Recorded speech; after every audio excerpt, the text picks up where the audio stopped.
అందరికీ నమస్కారం ఫ్రెండ్స్.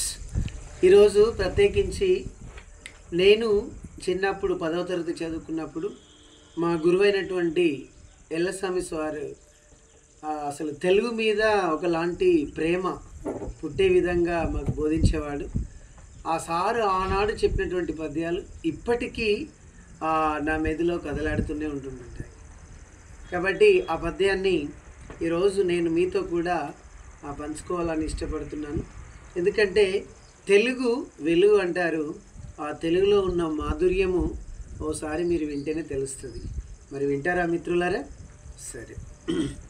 తలమే బ్రహ్మకునైన ఈ నగ మహాత్వం వెన్న నేనియడన్ గల చోద్యంబుల్ రేపు కనుగొనియదన్ కాకేమి నేడగెదన్ నలిని బాంధవ భాను తప్తర వికాంత స్యందినిహార కందల చూత్కార పరంపరల్ పై పైన్ మధ్యాహ్నమున్ తెల్పెడిన్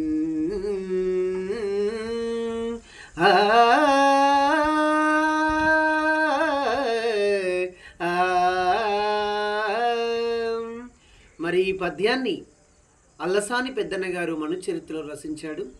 ప్రవరుని స్వాగతం అనేటువంటి పాఠంలో చాలా చక్కగా వివరించడం జరిగింది. ధన్యవాదాలు మిత్రులారా.